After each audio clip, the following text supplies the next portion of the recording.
Então, essa é uma ferramenta que, a partir, obviamente, da identificação de quantos animais tem e quais são os animais, todo aquele perfil genético me serve também para fazer a análise genética propriamente dito. Por exemplo, eu consigo saber pelas fezes, somente pelas fezes, se aquele animal que depositou as fezes era um macho ou uma fêmea. Analisando o DNA, eu consigo saber se era um macho ou uma fêmea. Eu consigo saber se os animais que depositaram as fezes numa determinada área, se eles eram parentes, se eles eram o pai, a mãe, os filhos, se eles eram parentes não tão relacionados assim, mas parentes. Então, percebe que há uma série de informações sobre aquela população que a gente pode obter a partir da análise do DNA, a partir da tecnologia genética e a partir de uma coleta de uma amostra que eu diria assim, num primeiro momento, surpreendente, não é? Que você sai a campo coletando fezes do animal, como você pode sair coletando pedacinhos de ossos do animal, pena de aves, a gente faz muito isso. Às vezes a gente coleta somente a pena das aves caídas no chão e a partir da pena de ave, a partir do bulbo daquela pena, nós conseguimos extrair o DNA e identificar de que ave que era aquela pena, de que indivíduo que era aquela pena e todas as outras análises, efetivamente, até o sexo, novamente, o sexo do indivíduo que perdeu aquela pena. Então, essa área da não invasiva tem crescido muito mundialmente, exatamente porque quando se trata de espécies ameaçadas de extinção, não são espécies que estão por aí, que têm muitos indivíduos, geralmente tem muito poucos animais. E capturar esses animais, além da dificuldade de capturar, traz um estresse ao animal muito grande. Imagine se nós, para fazer qualquer estudo animal, dependêssemos de capturar aquele animal.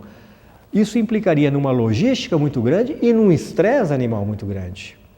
A genética vem, de uma certa forma, ajudar nisso, particularmente nas espécies ameaçadas, porque não vamos estressar esses animais. Então, se eu vou estudar, por exemplo, as araras, que é um estudo também que a gente fez bastante, vamos tentar coletar penas dessas araras, muitas vezes depositadas no chão, onde elas geralmente chegam para fazer os seus ninhos, né? Próximo de onde elas fazem os seus ninhos, elas deixam cair, há muita troca de penas. Então, a partir daquilo, a gente consegue identificar um pouco e compreender um pouco de como é a população daqueles animais. E o que a gente tem visto é que a genética da conservação tem crescido bastante em todo o mundo, porque cada vez mais há uma preocupação mundial de que nós precisamos nos preocupar, nós precisamos pôr atenção com os animais que estão sendo extintos ou com a biodiversidade que está sendo extinta e que para isso a gente precisa usar toda a tecnologia possível. E cada vez mais a genética se destaca como uma tecnologia importante nesse sentido, né?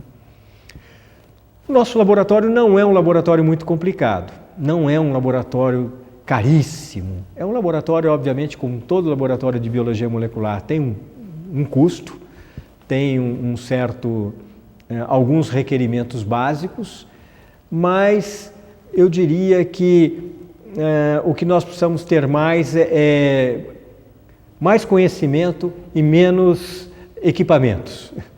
Então, ainda é um laboratório que nos permite, com uma estrutura mínima de equipamentos, obter muitas informações.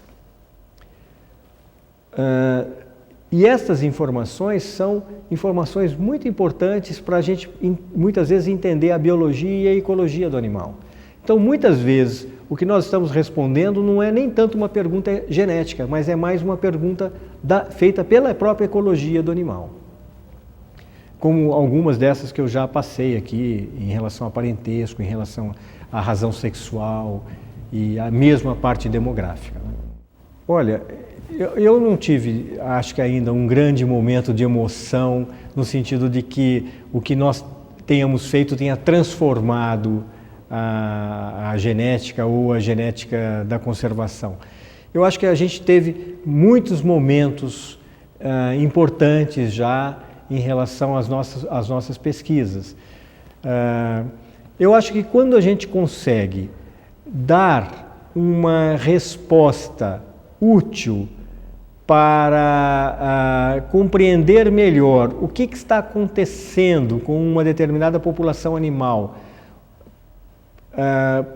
que está que está causando uma ameaça importante para aquela população, que pode inclusive levar aquela população a ser extinta, quando a gente consegue contribuir um pouco que seja para melhorar essa condição, já me deixa alegre.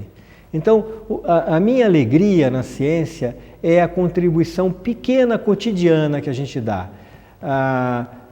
para os diferentes grupos que já estudamos.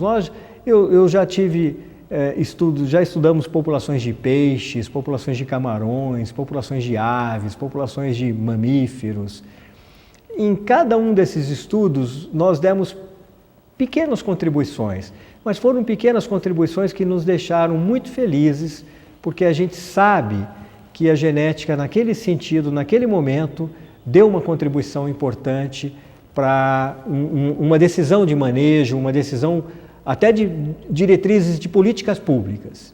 Então, uma coisa que nós temos feito muito agora, no momento, é mostrar, decodificar o nosso resultado para os gestores públicos, particularmente nos planos de ação nacional que o ICMBio faz através do Ministério do Meio Ambiente, no sentido de levar a informação genética de forma traduzida para ajudar o esforço dos ecólogos, dos biólogos e também dos gestores a construir um plano nacional de manejo de ações que vão levar a melhor condução dessas populações ameaçadas. Então, a nossa contribuição, ela é pequena, mas ela tem sido presente e ela tem sido crescente ao longo do tempo.